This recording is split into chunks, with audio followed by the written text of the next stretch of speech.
power is a feeling, it's an essence, it's an emotion. It's a human need and desire. And really, what power is a sense of understanding yourself and being able to control yourself. So the way I look at it, I like to look at it not through the lens of great power politics, but as an average, everyday human being here in the United States or in England. The feeling that you have with your children, with your spouse, with your colleagues, the people who work for you, the sense that you have no control, that you can't influence them with your ideas, that you can't get them to maybe, soften some of their ugly behavior if they have that you can't get them interested in helping you with a project or whatever, is the most miserable feeling a human being can have. Malcolm X had a quote that I love, which is, "Absolute power corrupts, but absolute powerless corrupts even more." I'm butchering it, but that was the gist of it. The feeling of powerlessness is actually more corrupting than the feeling of having a lot of power. It turns people into being passive aggressive, into playing all kinds of weird games, negative games to get power. You want to feel that you have a degree of control over events in your life, over people, over your future. And that to me is what power is, right? And so some of that involves these games that I mentioned in there, and some of it goes beyond the 48 laws of power, which I've tried to indicate in my other books. But it's the sense that I'm not helpless in this world. I remember when I first entered the work world as a very naive college graduate with all these ideals and things I'd read, because I studied literature and languages, going, man, this is weird. People are playing all these kind of games. I'm in over my head. I made mistakes. I got fired for being, too brash, for outshine the master. It was painful, right? And so learning, you don't have to use the loss of power. I don't advocate crushing your enemy totally. I hope I don't have any enemies ever that I need to crush ever. You just need to know these things so that when you enter the work world, you're not naive, you're not stupid, you don't make the same kind of mistakes that I made. You spare yourself the pain. You understand the most fundamental thing about human nature. People have egos. Even your boss has an ego. You think he or she doesn't because they're powerful. They're even more insecure than other people. You need to be aware of these things so that you don't inadvertently make them feel insecure and suffer the consequences. So that's sort of my idea of power that I was trying to describe there. The way you describe it is more of a sort of intrinsic force perception of yourself. When people think of power, they think of having control over others or their influence over others, but you've kind of made it more of a internal force. Yeah, well, if you can't control yourself, then you're in a lot of trouble in this world, right?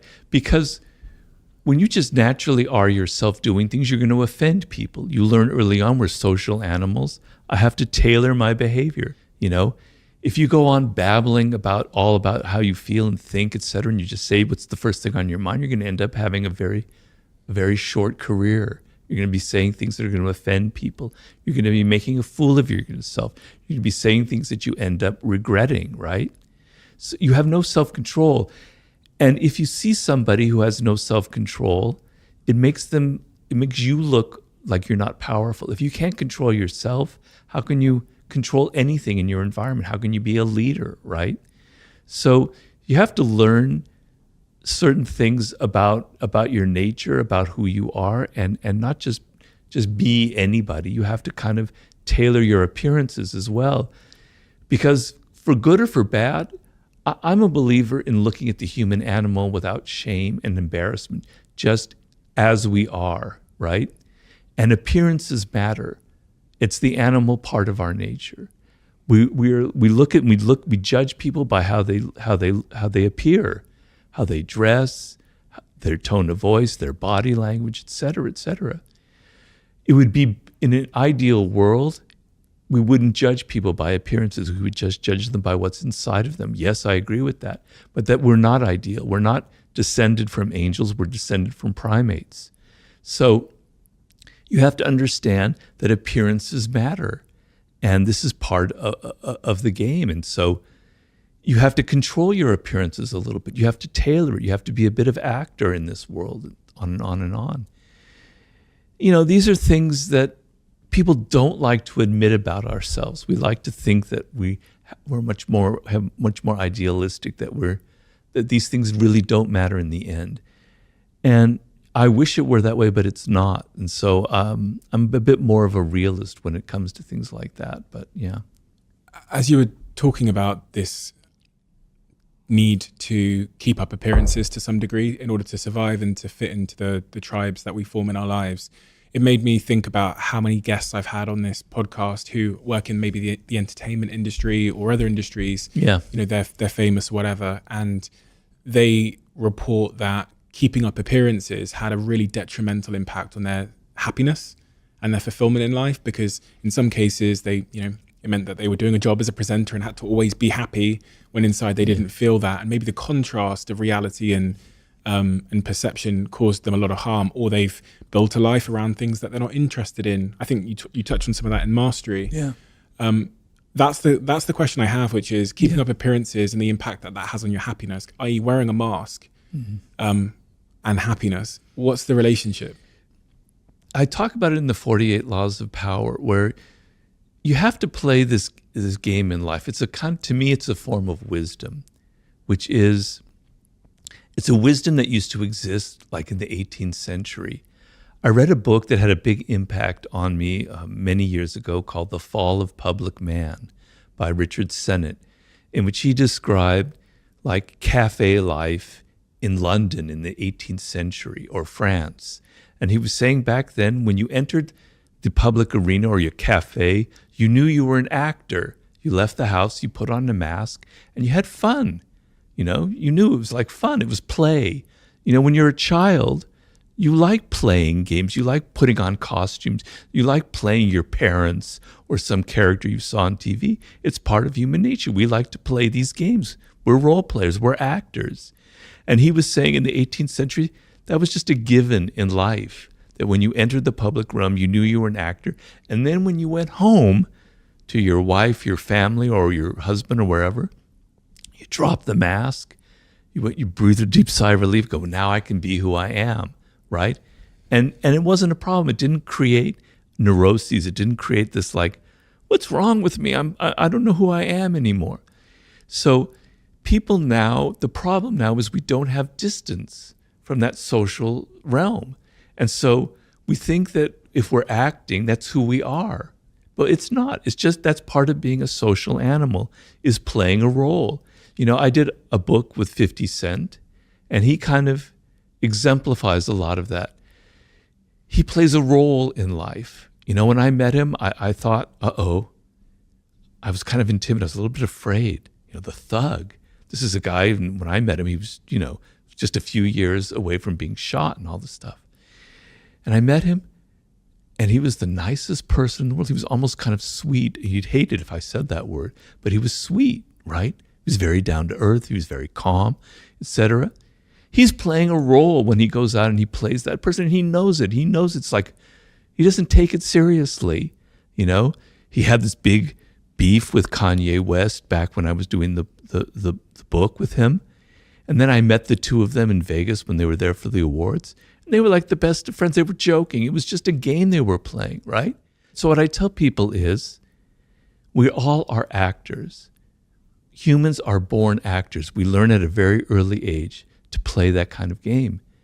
It's kind of fun sometimes to do that, enjoy that part of life, but don't get it confused with who you are in your essence.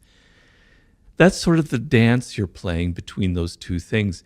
I understand what you're saying, and a lot of it has to do, as you said, related to mastery, where people end up in a career that doesn't suit them. And I think I understand what you're getting at. When I look at like presenters or people in the news, and they have to smile and be so cheerful, like, man, what a drag. I'd hate to be like that, That is so false. Don't you want to take a shower after you being so cheerful and chatty and all that shit? Yeah, I understand that. But if that's the profession you chose and you love it, then maybe you don't feel that way. I couldn't do it personally. But, I think it's okay to think of yourself as an actor. I don't think there's anything wrong about that. The second very curious law in your book that I uncovered was law number 2. I'm talking about the 48 laws of power here, where it says, never trust friends too much. Learn how to use enemies. Yeah. Do you trust your friends? Okay, well, everything in the book is context. So when you take things out of context, it's a little harder to understand. And what I'm trying to say in that, I'm talking about in the work world, when you're out in the social realm. And one of the worst things that people do is you have a job, and I've been guilty of it myself even after I wrote the damn book. You're out in the work world and you need to hire somebody. You need to find a colleague. You need to find a partner or an employee. Your mind naturally gravitates towards a friend, right? Because they know you, you trust them, you have a relationship, and you feel comfortable with them. And it's a terrible mistake.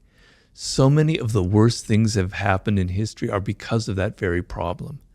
Because friends, there's all these emotions involved between people, right? And those emotions confuse the issue. So what I'm talking about in that law is when you need to get results, you need to think, when you have a job or something, you have to think in practical terms, not in terms of emotions, not in terms of friendship, et cetera, et cetera. So you want to keep your work world separate. It's not everything about life is having to be friends and having nice things and everybody like you. Sometimes what matters is getting results done. And sometimes the best person to work with isn't your friend because they don't have all of this other stuff that we're talking about.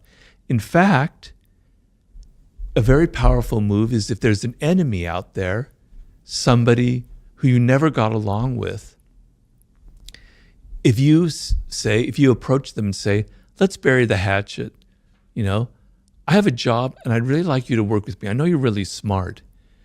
The turnaround of emotions is a very powerful thing where they're going, wow, yeah, sure, that's great. I never expected that. And they're highly motivated to now prove that they're worthy of your change of mind. So it's not about not trusting your friends in the realm of friendship in personal relationships. It's about being aware that the work world is different from the realm of personal relationships. The other point I found really curious was point 3 about concealing your intentions. And yeah. I find this curious because I've never really known where to land on this when people ask me for advice on the subject matter about how much of your hand should you show, whether it's in business or life or whatever. There's a group of people that think you should always just keep everything you're doing and your intentions totally secret, because then people might copy you or they'll attack you or whatever. And then there's another school of thought that says when you're building something, when you're doing something, when you have a mission, you need to share it with as many people as possible because that will galvanize people to come along with the journey with you, and they'll want to support you and help you. So when I read point number 3 about concealing your intentions, I wanted to ask you about what you think about that. Which side do you land on? Well, everything depends on circumstances. So the laws are never meant to apply to every situation, right? So when it's with your own team and you're trying to inspire them and you're trying to give them a vision, you try to get them on your side, yeah, you share your vision with them. You share, this is where the group is going. This is where I want things to be in 3 years. Let's all get together. We're trying to do something very positive for the world. Okay, here's my plan, right? But then there are circumstances where revealing everything about what you're planning to do is actually very counterproductive, right? So the business world in the 21st century is extremely competitive. It's getting worse and worse by the day. As more and more people now are entering the power arena, and I think it's a great thing, where it used to be just a realm where only older white men had power, and now the doors have opened to everyone. The level of competition is that much more intense, particularly now even with the internet. You have rivals out there. You have competitors out there. Even as we talk right now, maybe you're not thinking about them, but they are. They're looking to steal your ideas. They're looking to take your business away from you, et cetera, et cetera. Just be aware of that phenomenon. And just always saying what you're planning on doing isn't always the wisest thing to do. Sometimes if you're in a tricky situation, putting people off the scent and giving them a red herring and saying, I'm planning to do this when in fact you're planning to do that. It's a very powerful technique. It's deception, but all's fair in love and war and business, I'm afraid. So, there are moments where you don't want to lay all your cards out on the table, right? You want to either create a little bit of mystery so that people don't know what you're going to do next and they're wondering what you're going to do next. And as they're wondering what you're going to do next, they're kind of on their heels a little bit. What's the next thing that Stephen is planning? I don't really know. Wow. It's a very powerful approach. There are other times and other experiences and moments in life where you do want to reveal what you're planning to do because there's a purpose behind it. I'm just saying, be aware. Don't just act in this world. Be aware. Have a strategic mindset. Sometimes concealing is what you need to do. Sometimes not concealing is what you need to do. It's funny when we have this conversation about power and the darkness and the shadows that people have in them. I think a lot of people listening, and probably it seems that way because I'm the one asking the questions, as if I'm questioning society that I'm not part of. They'll think they might think they don't play these games, right? They might, so that's the question I have is like, have you ever encountered anybody? Do you believe there's anybody out there that doesn't play power games, manipulation, have shadows, have darkness in them? No, I don't. But so in my war book, I read the biography of Mahatma Gandhi, one of the saintliest figures in history, right? And I realized that Mahatma Gandhi was actually a brilliant strategist. Now, I'm not saying his use of nonviolence and civil disobedience didn't come from the heart. He didn't mean it. He didn't actually believe in the peaceful method. He did. It was very sincere. But he was very strategic about it. And he planned a campaign, several campaigns like the Salt March in the 1920s, where he knew, for instance, that the English public was very liberal-minded. They had this ideal of themselves as being they weren't colonialists, they weren't imperialists. They were doing the best for the world. And he deliberately had these marches where he knew that they would be reading in their newspaper and seeing photographs of Indian people being beaten up by Englishmen and their Indian officers on the streets of wherever. It would have a terrible impact on the public. He thought in terms of strategy. Okay, so there's Gandhi. Then there's Martin Luther King, who's somebody I wrote about a lot in The Laws of Human Nature. Another great icon whom I admire, who actually was inspired by Gandhi and had campaigns of civil disobedience. And there was a campaign, I believe it was in Montgomery or Selma, I can't remember which one, where he was getting fed up. They weren't getting very far in the civil rights movement. They were reaching a stalemate, and he was getting very frustrated. And an advisor came to him and said, look, we're going to have this massive march, and I can get a lot of elementary school and junior high school students to be on this march because they believe in you and they're very fervent. And I think it would be great. And his advisors go, God, you can't do that. You can't put 13-year-olds at risk. And Martin Luther King thought about it very deeply. He said, no, we're going to go ahead and do it. Because, damn it, I want the American public sitting in there all fat and watching their televisions to see these brutal, Bull Connor, the police chief then. I want to see these children being water hosed and beaten, and it's going to have an incredible impact. He was being strategic, and his advisors were shocked by it, but it ended up proving to be one of the most pivotal, important moments in the civil rights movement. So here you have Gandhi and Martin Luther King. And Martin Luther King was a flawed individual, as we know, right? He had a private life that wasn't exactly in the same as his public life. I don't judge him for that because he was a brilliant man, and I admire him. I love him deeply. Reading his biography made me even admire him even more, seeing that he had a human, flawed side to him. But these are icons that we set up, and they reveal what I'm talking about in human nature. You can't escape it. Yeah, maybe there was some saint born in some century that I've never heard of that maybe got pretty far away from everything I've talked about.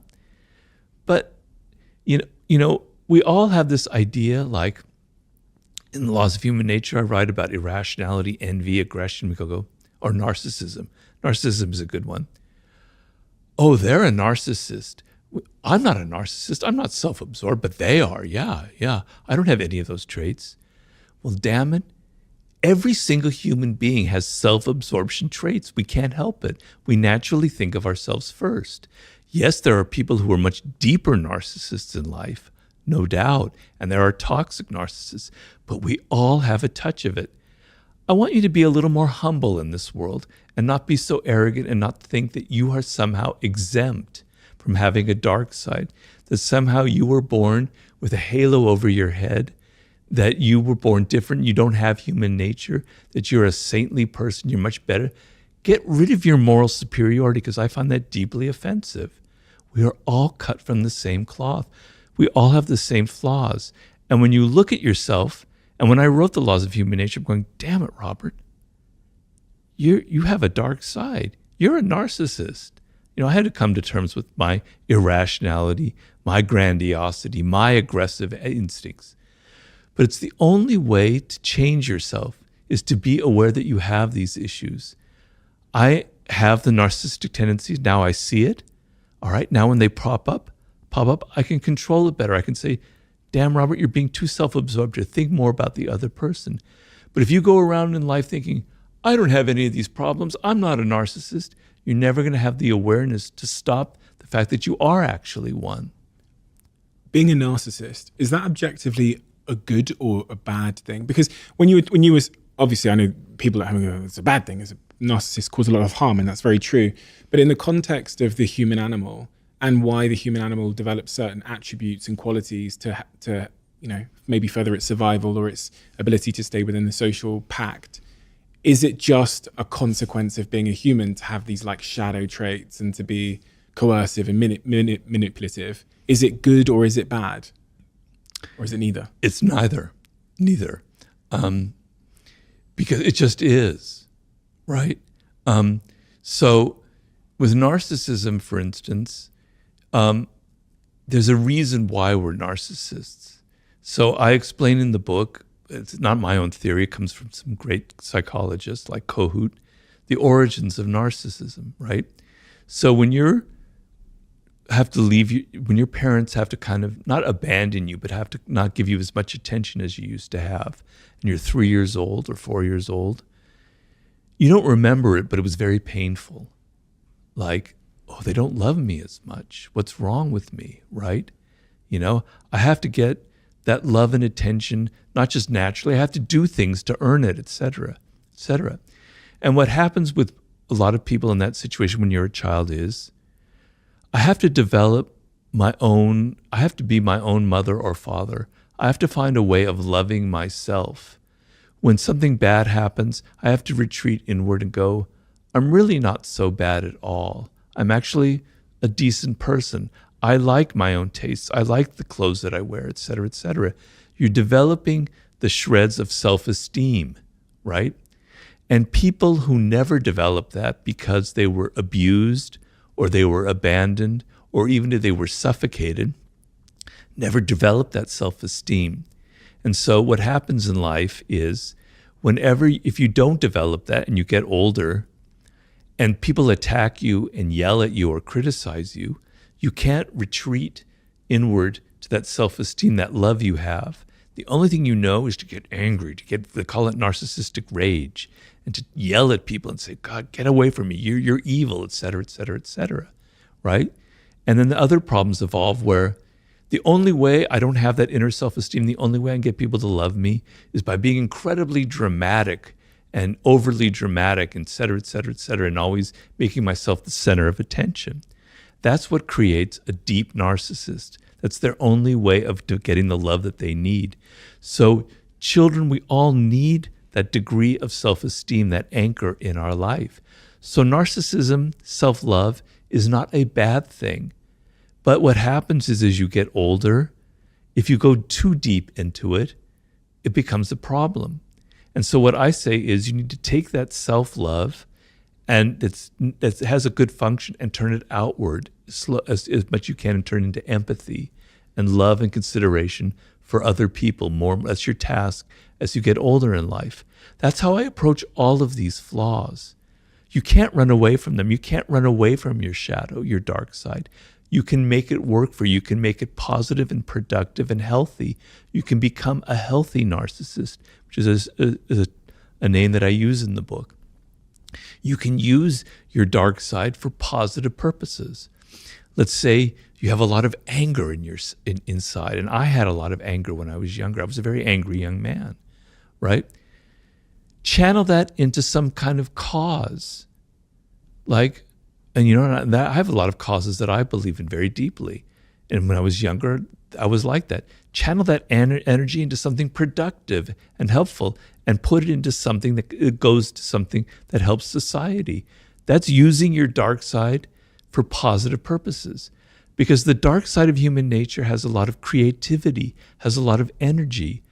An artist has to have a dark side. You use your dark side because all those dark emotions, all the people that shat on you in your life, they inspire you. They create your best work. Don't run away from your shadow. Don't run away from your narcissism. Use it in a healthy way. And acknowledge it. I think that's the hardest thing for people to do, right? Yeah.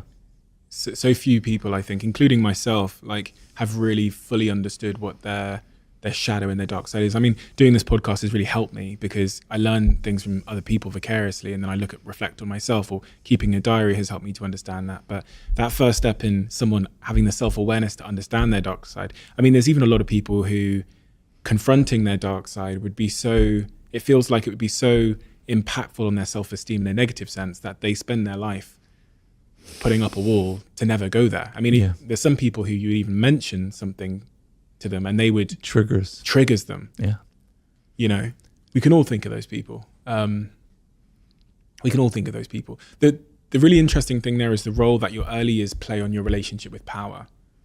Because when I think about some of the nicest, I don't know if this is just a general stereotype or a narrow observation I've had, but some of the nicest people I've met in terms of, being the opposite of whatever a toxic narcissist is, seem to have really comfortable, loving, secure, safe, early experiences. And then is that broadly true in your view? It's a generalization, but there is some truth to it. I mean, there's things that are called attachment theories, where psychologists have looked at the kind of attachment you had to your parents, and they categorize it in 4 different ways. And there's the ideal, the best one, where you have this incredibly loving mother and father, and they're giving you unconditional love, but they know also how to give you your independence, etc. It's not terribly common. I don't know what the percentage would be. Then there's levels and levels, and then as you get to the 4th level, it's like the abandonment one, or abusive and abandonment, where you basically leave the child alone. You don't give it any attention, any love, and it's very crippling, right? But the thing is, children are much stronger than we think they are. They're very resilient. They're very resourceful.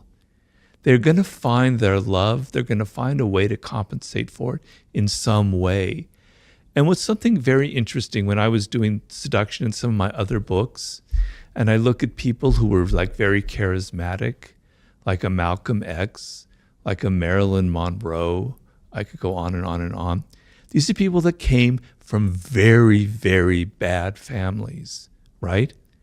They had no love. Marilyn Monroe was an orphan, essentially, raised in an orphanage. Her whole life was, I got to get people to love me. I need love so desperately. And her way of doing it was to literally make love with the camera. Nobody ever done that before. You could sense that she needed it, and it was so powerful that you sensed it, that she drew it to herself. Great charismatic individuals.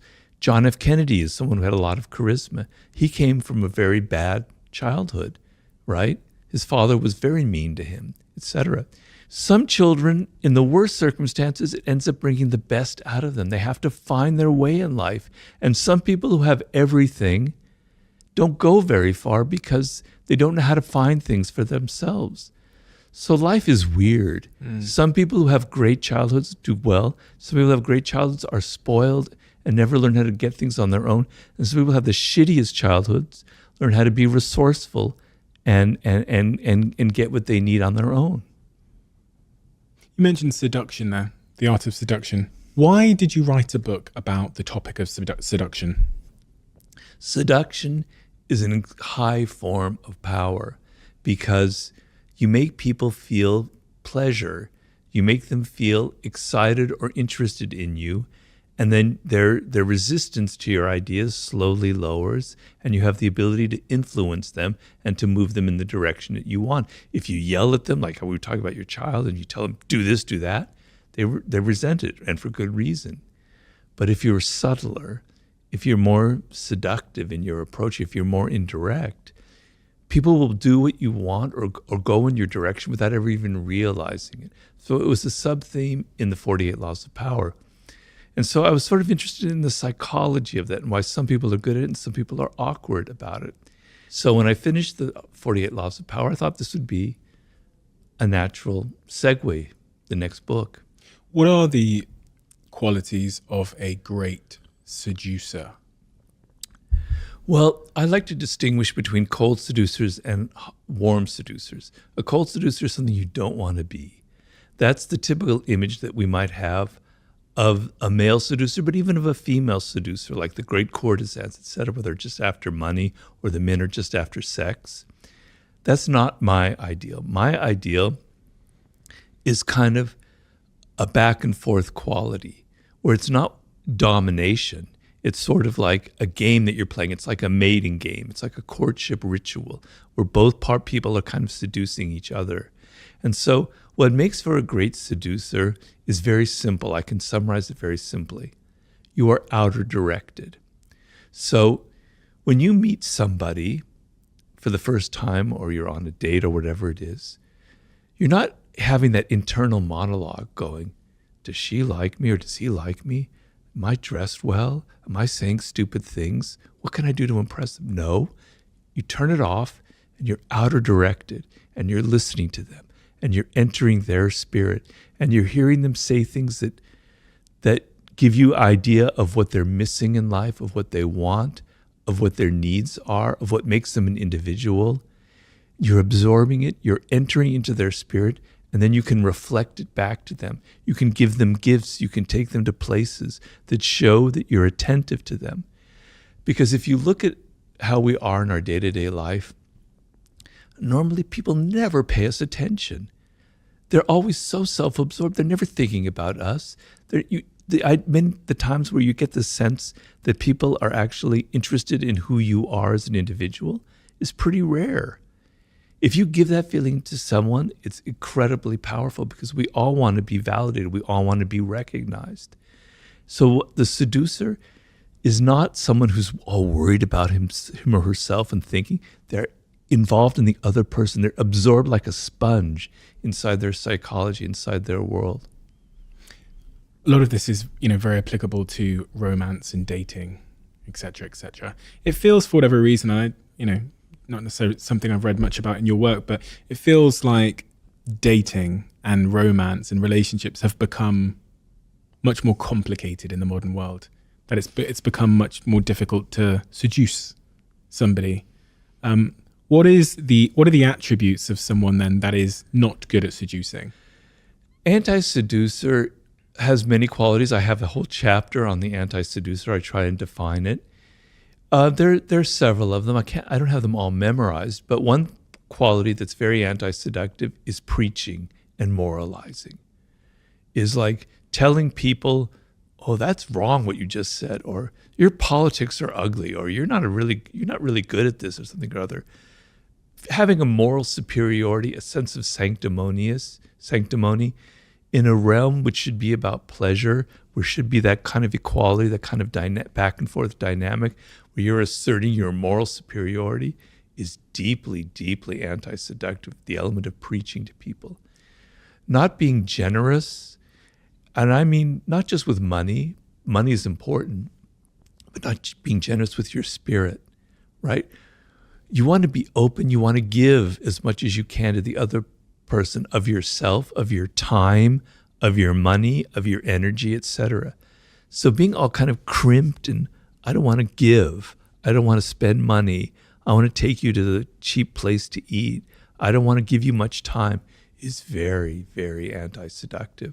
When you were talking a second ago about the person who goes on the date and they're thinking about themselves and what they, what their hair looks like or whatever else, that spoke to an insecure person.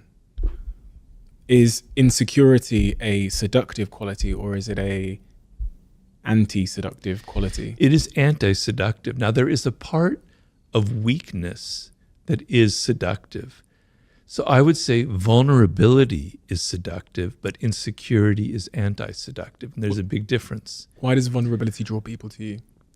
Because the sense, so if I can define seduction in simple terms, most of the time we are closed to the influence of other people. Particularly now, we have these walls up because life is harsh. People are coming at us with their advertisements, with their pleas, with their wanting money, with this, that, and the other. And we've all learned to be very defensive, right? And seduction is an openness, is the opposite of that. And you felt it when you were a child towards your parents. You felt very vulnerable and open. And there was an element of your parents and how they treated you that was very much like a seduction, right? So seduction is about being open to the other person to the extent where you can even fall in love. You can fall under their spell. And the sense of letting go of your ego, letting go of your defensiveness, and letting another person enter your world is being seduced. It requires vulnerability.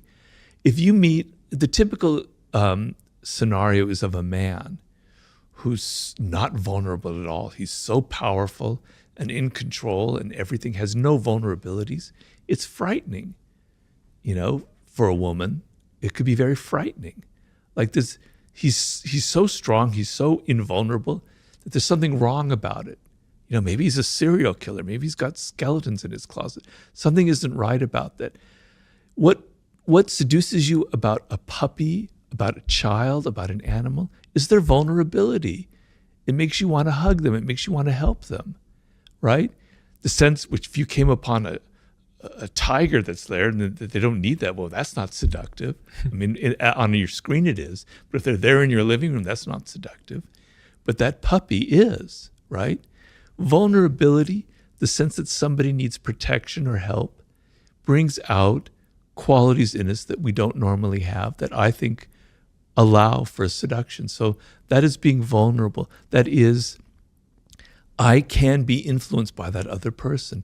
I am open to their spirit, right? That's being vulnerable. The word vulnerable, I hate to sound like a professor here, so excuse me, in seduction, comes from the root of it means a wound, vulnus. So you have a wound inside of you and you need healing. And the other person naturally wants to help you, right? But being insecure is means I'm so self-absorbed, I'm so worried about myself that I can't get out of it. And we've all had that experience. When you meet somebody and you can sense, you can smell their insecurity in them. I'm not judging them because we all have insecurities. It makes you feel insecure. It makes you feel a little bit awkward. Whereas if you meet someone who's not like that, who's confident, etc., it brings out that quality in you. So if you're on a date and there's someone you smell that kind of insecurity, it makes you awkward and insecure. It creates a kind of a problem. So that would be the difference between the two. There's going to be a lot of people listening to this that are single and ready to mingle. What advice would you give them in terms of being great at dating? You've talked about the importance of vulnerability there and how that kind of forms connection between humans in a very innate way. What else is great dating advice for the single people out there? Well, the thing is, okay, there's several things. So first of all, we live in a culture where people think you shouldn't have to put effort into something like love and romance. You should just be who you are, man. I don't have to put on a role. I don't have to play a game. That's manipulative, blah, blah, blah, blah. No, I'm sorry. Love and romance is something that is almost biological.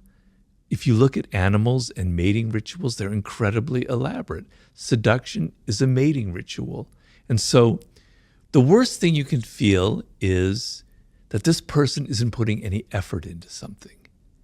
Let's just say it's from the woman's point of view. This man, he just shows up wearing jeans and his usual sloppy outfit. He doesn't comb his hair, et cetera, et cetera, et cetera. He takes me to the pub for dinner on our first date. You know, he's not thinking about me. He's not willing to put any effort into it. If he's not willing to put any effort into it, what's it going to be like 3 months down the line when he completely takes me for granted, which is what happens in a relationship? Am I not important enough, right? Whereas the ability to have a little bit of effort, to think of it as kind of theater and drama, and that there's nothing evil about it. So I'm going to dress nicely. I just have to be fancy. It's just that I'm going to put some effort into how I look. I'm going to take her to a place that I'm not talking about candlelights and roses and that kind of crap. It doesn't have, you can be creative. It can be somewhere that's scuzzy, that's on the wrong side of town, but it's different and it's appealing to, and you put some thought into it. There's a reason you're taking her there, right? I have a friend who went on a date, and she came back from the date and was complaining because the person that she went on that first date with was took her to a spot where he had an available valid discount code for like 2 to 1. And talk about anti-seduction. There you go. Why is that anti-seductive? In that case, one might say that male is being, economically savvy, financially savvy. If you're not able to let go of your kind of tightness when it comes to a woman, then something's wrong with you, man. Just let go. Spend some extra money.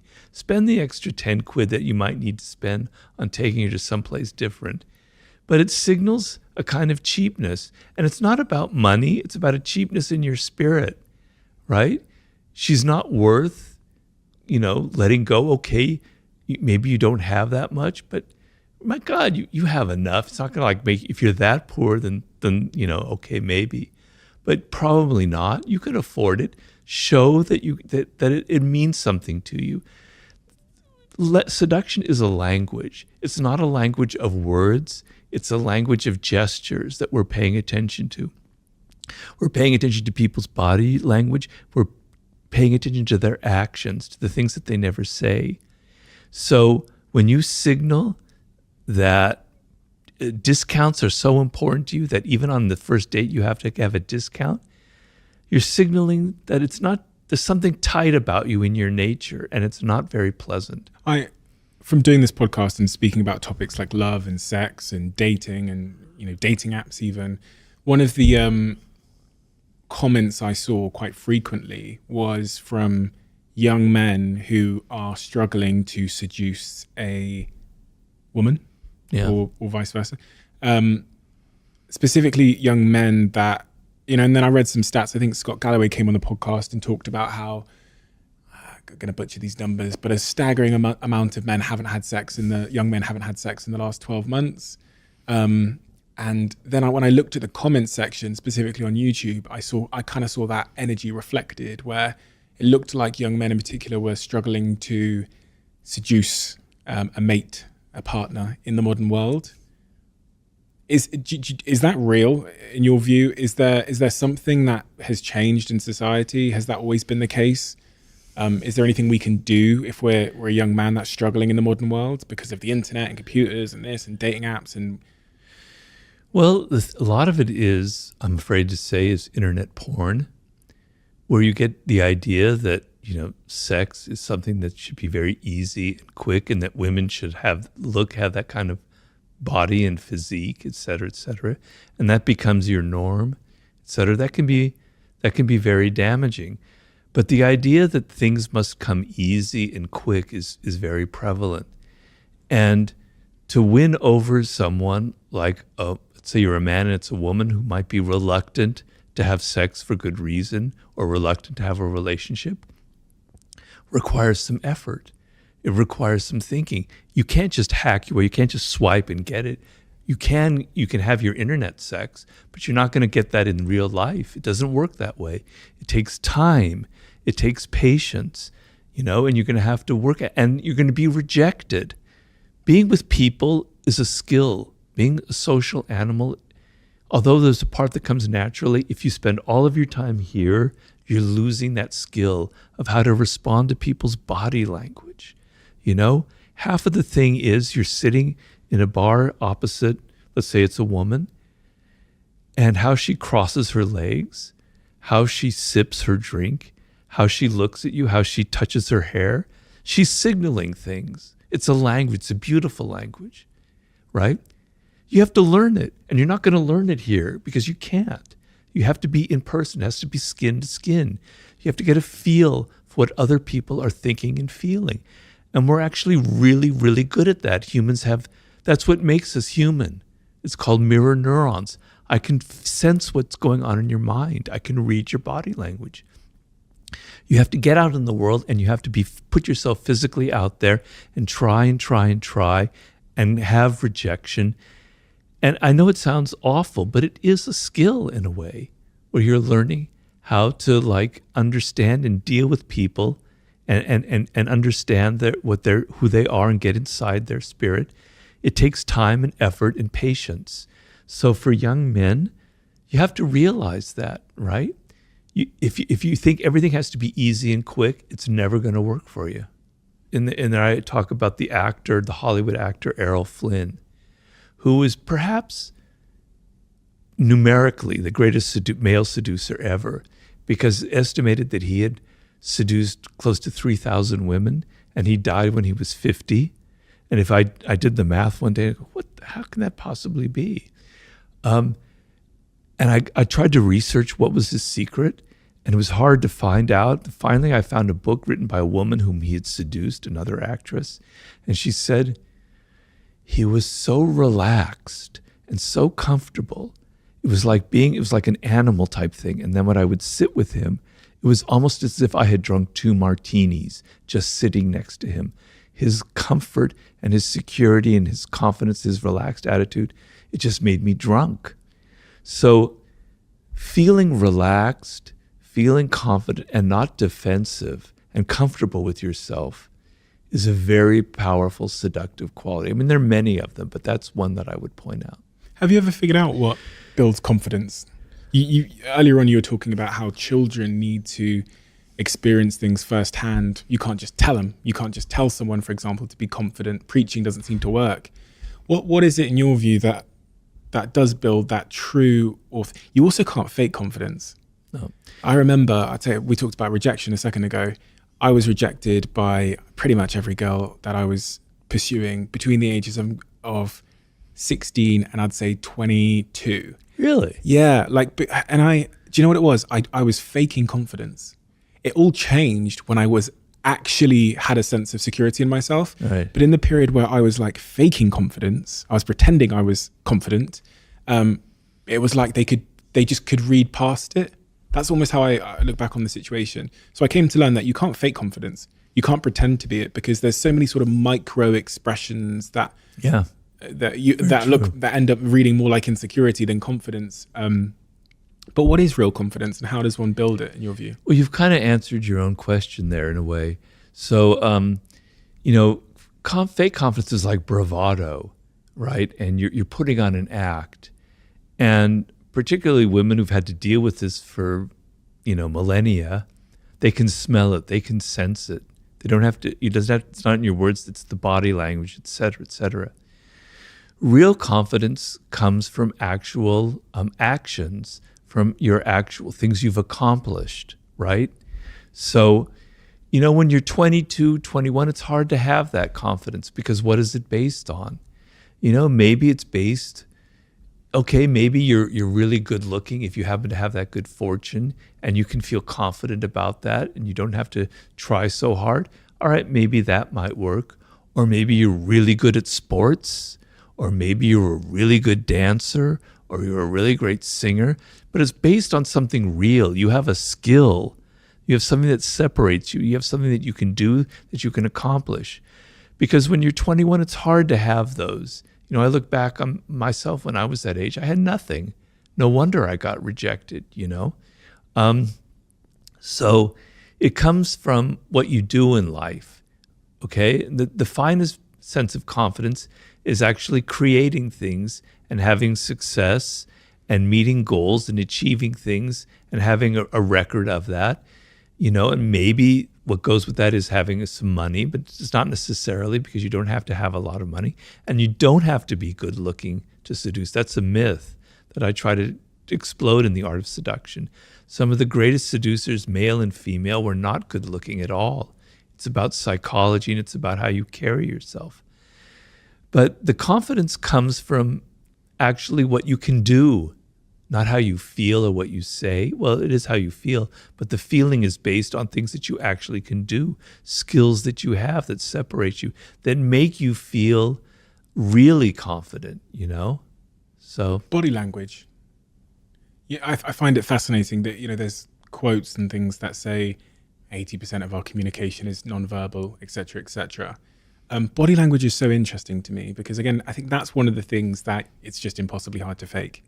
I was reading, a couple of books on, there was a phase when I was, 20, probably just after being rejected all the time, when I was maybe 22, where I started reading books from pickup artists, and they would obsess on the topic of body language. And one of the things they'd say is, and I was explaining this to my girlfriend a couple of weeks ago, that when a man is lower confidence and when he's desperate, he does this thing called pecking in a nightclub, where he'll lean in and shout in your ear. And when he's higher confidence, he kind of leans out and he'll wait for you to lean in. Small things like that, subtleties like that intuitively we're reading and understanding and communicating and etc. But someone that doesn't have the confidence probably isn't even aware that they do. So when I reflect on my rejection phase, I think, gosh, my body language must have been exuding desperation and low status and low value, low self-esteem. What's your thoughts on body language? Well, in my last book, Human Nature, I wrote a whole chapter on it. I quoted the figure 95%, but who knows what it really is. The thing it is that we evolved for hundreds of thousands of years before language existed, right? And our earliest ancestors depended on the group for their survival and getting along, and their powers came from observing other people and their body language. You could read it. So it's a skill that's wired into us, wired into our brains. It's a very unique skill that we humans have. It's just that you don't learn that. When you're a child, when you're 2 years old, you have it because your life depends on it. You have to see if your mother is loving you or your father is kind to you, because if not, you could be abandoned. Your life depends on it. You're great at reading that. And children are incredibly adept at picking up body language. So if someone is fake, if someone's an imposter, they hate being around children because children see through you, like radar, right? Because they're so attuned to it. You had that skill when you were very young, but you lost it because you became so oriented with words and you became so self-absorbed that you're not paying attention. But it's extremely important, right? So the whole body is involved in it. So you've got to first stop thinking about people's words so much. Because the one thing about words, unfortunately, is people can lie. They can say whatever they want. They can say, I love your screenplay. That was fantastic. You were great in that movie. I thought you were great, et cetera, et cetera. They can say anything to please, to flatter, to cajole you. But body language, man, it doesn't lie, right? So I talk in that book about the eyes and the fake smile. The fake smile is something you see every single day, but you're not paying attention. It's like, it's kind of tight, right? It's like, yeah, right? But a real smile, the whole face gets animated, and there's a little crinkly thing here as your face, as it lights up, and your eyes light up. It's hard to even put into words, but it's there. You can see it. It's real. It's not faked. Knowing the difference between a fake and a real smile is really important in seduction, in business, or whatever. To know if someone is like, yeah, I like that idea. No, they don't really. They're saying that to please you. They actually hate your idea. You master that language, you can start deciphering all this bullshit people are giving you. The face, you can disguise it a little bit. Actors know that. But you know what you can't fake? It's your voice. If you're nervous, not even the finest actors in the world can fake that. Your voice betrays so many things about you. It betrays your weakness. It betrays your lack of confidence, or it betrays the other quality, etc. Right? So pay really attention to the tone of people's voices, to how fast they talk. People who talk fast are very nervous. Someone who's talks, I know I'm probably talking a little too fast here, sorry. My mind races, so I do that. Normally I don't talk so fast. But, you talk slowly, you have a certain tone, you have a certain intonation that kind of reveals confidence, okay? Body language, posture. You were talking about pecking, right? When you go and look at a meeting of people in a business meeting, you'll see all the employees kind of leaning forward, nervous, and you'll see the boss kind of leaning back, arms crossed like this, I'm the powerful one, you come to me. I'm the leader, I'm the top dog, or she, it's a woman. I don't need to be like this, I'm like this. Body language reveals a lot about leadership qualities, et cetera, et cetera, et cetera. If you're at a party and you come up to someone that you're meeting for the first time and they're talking to you and you notice that their feet are angling away from you, that means that they're not really interested. They're looking for any moment to try and walk away and escape. They're not really into you. Whereas their feet are facing you, they're engaged, they want to talk to you, right? This is a whole art you can learn. And you can sit there and you can read it. And I give the story in Laws of Human Nature of a man named Milton Erickson, the founder of NLP and hypnotherapy, probably one of the most brilliant psychologists who ever lived. When Milton Erickson was 19 years old or so, he had polio. He nearly died. His entire body was paralyzed. The only thing he could move, the only muscle he could move were his eyeballs. Now imagine that. He was a young man with a very active mind. He can't talk, he can't do anything. All he can do is move his eyeballs a little bit. He was so bored. Can you imagine how bored you'd be like that? You can't read, you can't do anything. People would come in to visit him. All he could do was look at them and study them. He became the greatest reader of body language ever in the history of mankind.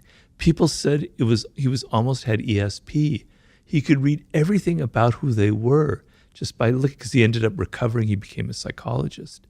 Because his life depended on developing this skill, he was going to just die from sheer boredom if he didn't learn how to read body language. He mastered that language much like somebody could master French. And it's an incredibly powerful language that I can't emphasize enough.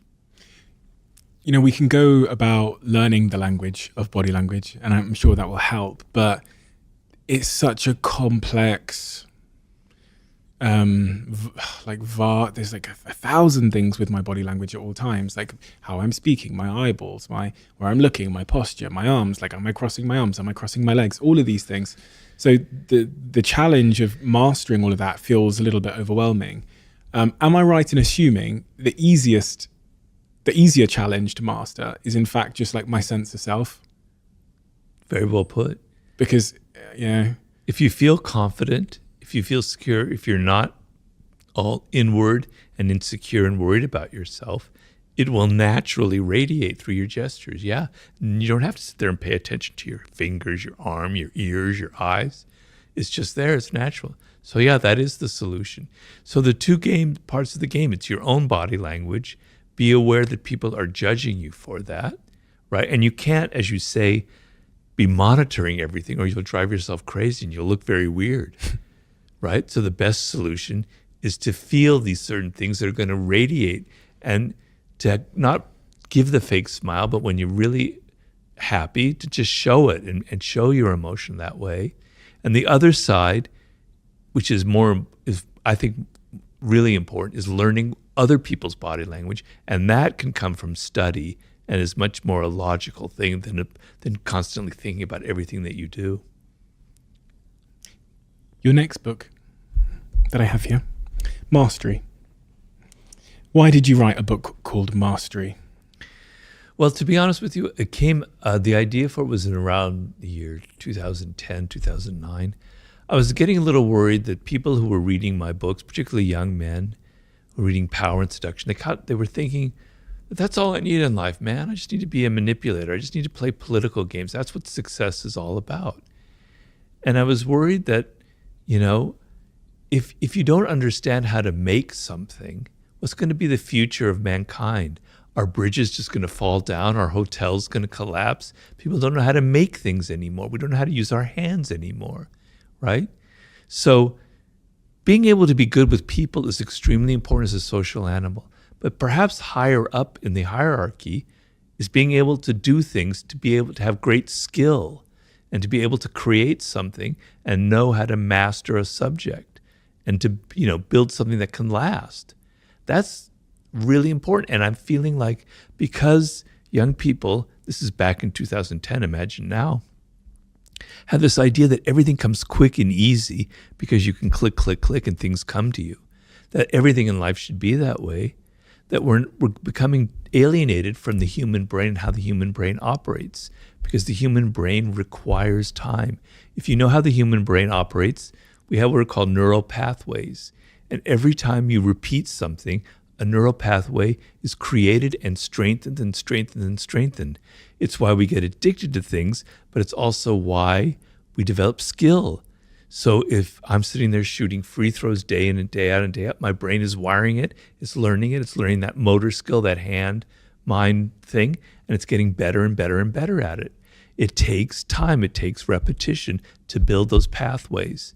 And I explain in Mastery that you reach the proverbial 10,000 hours, which some people dispute nowadays. So it's just a number. It's not a fact. You've spent so long learning something that there's so many pathways. It's like this amazing inner landscape with all these connections going on in your brain. And now you can be creative. Now you can come up with things that nobody's ever thought of. You can play chess on a higher level. You can be Pele on soccer, or Lionel Messi making passes that no one had ever seen before, because you're not having to think, right? You don't have to think anymore. Your body just does what it wants. Imagine 20,000 hours, which is possible, which people sometimes attain in certain fields. You're almost like a genius. You're almost like superhuman, right? If you're someone who's so logged into the internet, to getting things instantly, you can't get past 100 hours, let alone 10,000.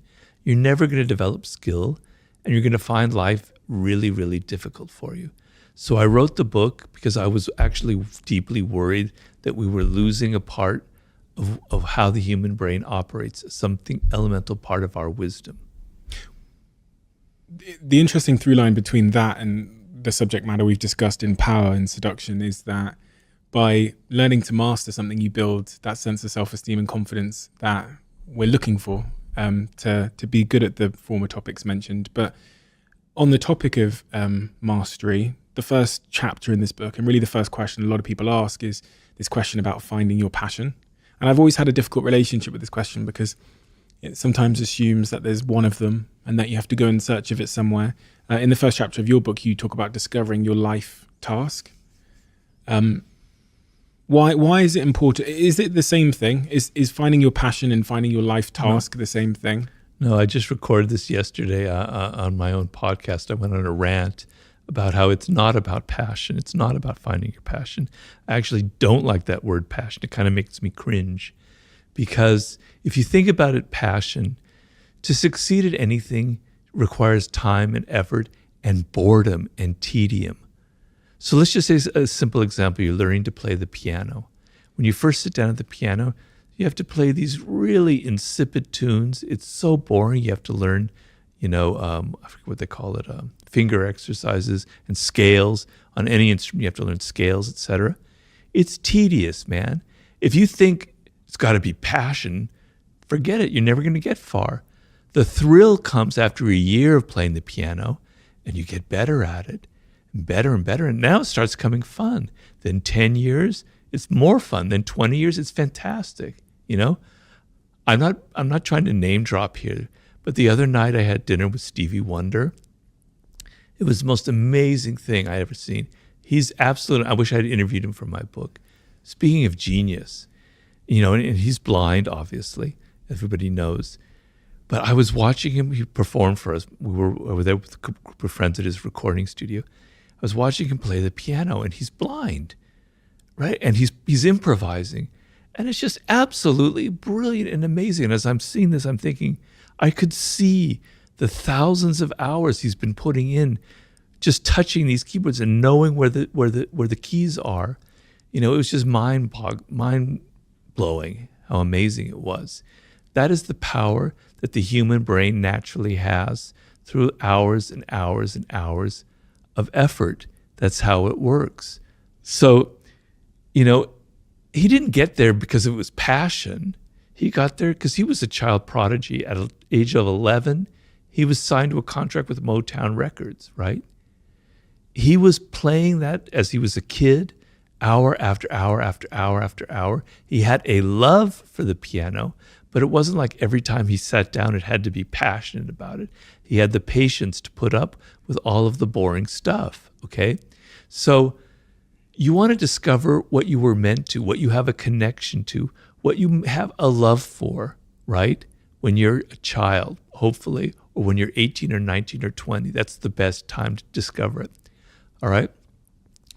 You decide, and it doesn't have to be something highfalutin or worth, like intellectual. You could be great with your hands. You could be great with your body. You could be great with images and visuals. You could be great with words. You could be great in many different areas, okay? They're all equal. They're all great. You as a child are naturally, so there's a book I always recommend for people called The 5 Frames of Mind by Howard Gardner, in which he talks about the 5 forms of intelligence that humans have. Each brain genetically is wired in one direction or the other. You want to know that, you want to feel it inside of you. It's like a feeling. It's not an intellectual thing. You feel when you're doing sports that it's good. It's a natural thing. It's what I'm meant for. When you're involved with words like I was when I was 8 years old, it felt right. It felt like a natural fit. I have to follow this path. When you're 3 or 4 years old and it's music like Stevie Wonder and you're hearing this in your head, wow, that's it for me, right? Okay? You feel it. You feel this connection. All right, now you fast forward to when you're 18 or 19 years old and you're having to make a career choice. Okay, so I call that your 20s, the most important phase of your life. That's going to make or break you in some way. If you spend your 20s trying to learn skill in something that it connects to you deeply, right? Then things are going to happen to you by the time you reach 30. You've discovered your life's task. It may not be something so specific. For me, it was writing and words, but I didn't know what to write. I tried novels, I tried journalism, I tried theater, I tried screenwriting. But it gives you a direction, and you try and you try and try, and that's what you were meant for. That's what you were destined for. You feel connected to it, you feel a love for it. And so when it comes time to do the tedious stuff, you're able to do it because in the end it'll pay rewards. You'll get better and better at it. And the connection is so deep that to not do it would be miserable. So you can't think of everything in life having to be pleasurable and having to be passionate. There's going to be boredom. There's going to be tedium. How do I deal with it? You have to feel a greater love than just mere pleasure or passion. It's got to be something so deep within you that to not do it will make you deeply unhappy. For me, not to write or be a writer, I don't think I'd be alive right now. I would have been so miserable. I would have been so alienated from who I am. So that's what will get you through. That's what a life's task is. When you think about that, in the book you talk about the first phase, which is, your apprenticeship on your journey to mastery. When you're in that apprenticeship phase, when you're maybe early in your career, you're early on your journey to becoming the pianist, the violinist, the podcaster, the entrepreneur, whatever. What are the most important things to be selecting for as it relates to the job you take, the people you're around, that kind of thing? Like if there's a 23-year-old listening to this that is an apprentice at a floristry shop making bouquets of flower, and they're being offered 5 different jobs in the industry of floristry, which one should they be looking at if they're in the early steps of their apprenticeship? Very easy question to answer. Thank you. You want to look for the job that offers you the most possibilities of learning.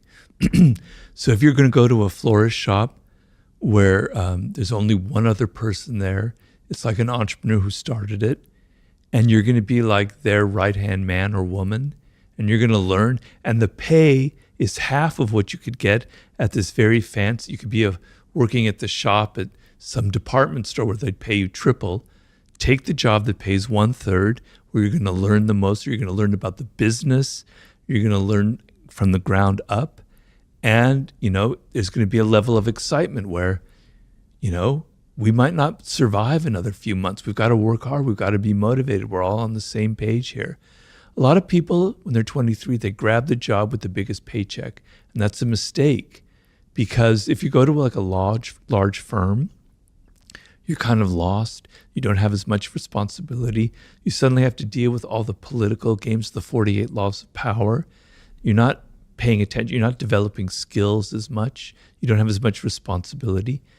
Take the job that has 1/2 the salary, but you're responsible. You're going to be learning, and it's up to you. That's the most important thing you can do when you're at that point in your life. You say there's 3 steps in that apprenticeship. Deep observation. Is that what you mean when you say deep observation? You mean like being able to observe the job happening, or do you mean something else? Well, it means that. It also means, so most people, when they start a job, their first impulse is, I've got to impress people. I've got to make them like me. That's that inward direction that's so deadly in seduction and it's deadly in life. You want to be outer directed.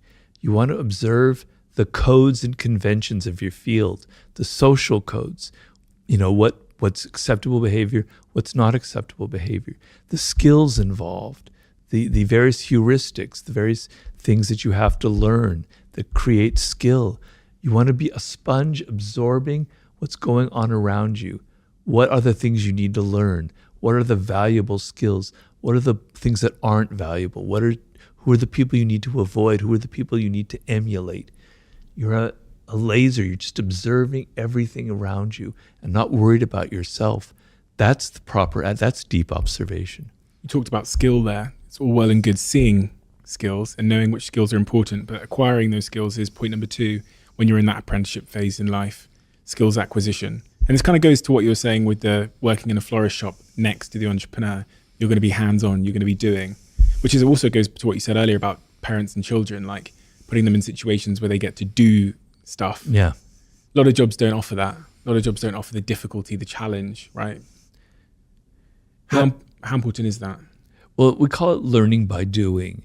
And you see, some things play into how the human brain operates. That's what you want. I give the image in the introduction to mastery, pardon the alliteration here, but the brain has a grain to it. You want to work with that grain. You don't want to work against the grain because it's counterproductive. And one of the grains of the brain, is learning by doing. When, flashback 300,000 years ago, and we're sitting there, we're making tools out of bones, out of wood, etc. The way the skill was passed on to other people and didn't die with one generation was you watched this person making the tool, and then you watched them and you learned and you imitated them. Flash forward to the medieval period in Europe, where they had apprenticeship schools, 7 years, you're learning masonry, you're learning carpentry, you're learning whatever. For 7 years, you're sitting there watching somebody make things and you're doing it. That's how the brain operates. You learn by doing, not by thinking, oh, this is how things are fitted in mortar, with mortars, et cetera, et cetera. No, I'm doing it with my hands. The brain and the hand have the most connection of any part of our body because so much of our power as a species depended on our hands. We don't have much of that anymore, but learning by doing things with your hands or making things is how the brain is wired. So you want to go with that grain. So you want to do things, you want to make things, you want to be learning through action, not through just a lot of talk and, As you might know, the show's now sponsored by Airbnb. I can't count how many times Airbnbs have saved me when I'm traveling around the world. Whether it's, recently when I went to the jungle in Bali, or whether it's when I'm staying here in the UK or going to business in America. But I can also think of so many times where I've stayed in a host's place on Airbnb and I've been sat there wondering, could my place be an Airbnb as well? And if it could be, how much could I earn? It turns out You could be sitting on an Airbnb gold mine without even knowing about it. Maybe you have a spare room in your house that friends stay from time to time. You could Airbnb that space and make a significant amount of money instead of letting it stay empty. That in-law, that guest house, that annex where your parents sometimes stay, you could Airbnb that and make some extra income for yourself. Whether you could just use some extra money to cover some bills or for something a little bit more fun, your home might be worth a little bit more than you think. And you can find out the answer to that question by going to airbnb.co.uk/host. One of the things that you referenced at the start of this conversation, I think maybe even off camera, was in 2018 you had a stroke. And that changed your life in a very fundamental way. Can you tell me what happened and how it changed you?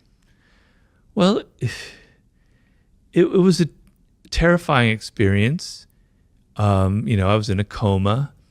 I emerged from it, and suddenly, I'm somebody who's very physical. Sports was a huge part of my life. I would swim very long distances. I love mountain biking. I was doing all kinds of hiking. It was extremely important to me.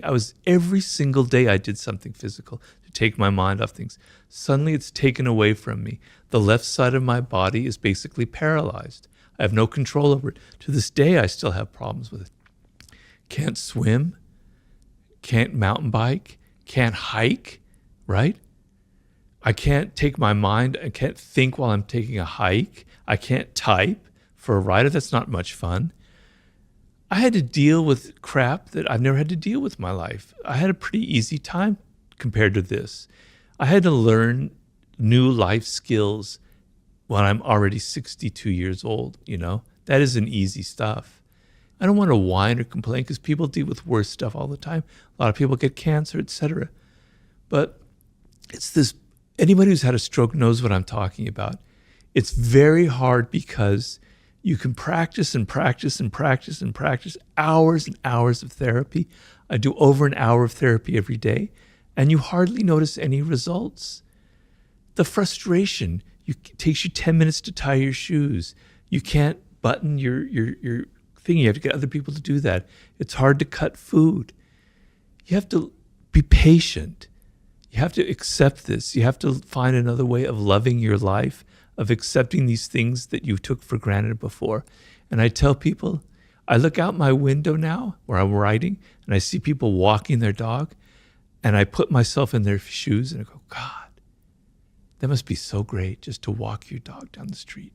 What a pleasurable thing. They don't realize it. You take it for granted now. Please don't take it for granted. Understand that the ability that you have now to run, to walk your dog, to swim, to type, it can be taken away from you. And just appreciate your life for what you have, because the things that I love were taken away from me and I wish they hadn't been. So I've had to adjust myself. When something like that happens in life, when you are the victim of a tragedy or instance or circumstance or something that happens, there's often a degree of unfairness surrounding it. And when I read about that incident in 2018, I read that it was a bee sting that caused a clot that caused the stroke. Yeah, I know. It's actually, I think, a wasp. But if that wasp had been like moving, the wind had been a little different and had moved this way instead of this way, I may not have had a stroke. But I can tell you this. So in May of that year, the stroke was in August. In May, I'd finished The Laws of Human Nature, which took me 5 years. And when I finished that book, I felt like I was near death. I was so exhausted. I was so drained. My wife was really worried about me because I just looked really haggard. Slowly, I kind of recovered. But then in July, I went to New York and I forgot my blood pressure medication that I take. So my blood pressure was starting to rise. And then I came back to LA and I walked in this park and the wasp stung me here. And my whole chest turned red and it was like the most unbearable feeling. So I went to the hospital. They gave me this drug called prednisone to relieve the itching. Prednisone increases your blood pressure. And so when I ended up having the stroke, the blood clot, it was right where the wasp sting was. So the neurologist said, probably all this cholesterol was released from that drug from that wasp sting here, and that's where the blood clot occurred, okay? But there were all these other circumstances that kind of led to it, a kind of a perfect storm. And maybe if I hadn't had that wasp sting, it would have happened 4 months later under different circumstances, and I would have died. Because what happened was I was driving my car when I got my stroke. My wife was in the other seat. She saw something really strange going on my face. I didn't notice it. She forced me to pull over the side of the road. 90% of the time I'm alone. I'm swimming, I'm hiking, I'm driving. Could have happened 4 months from then. She wouldn't be there. I'd be dead right now.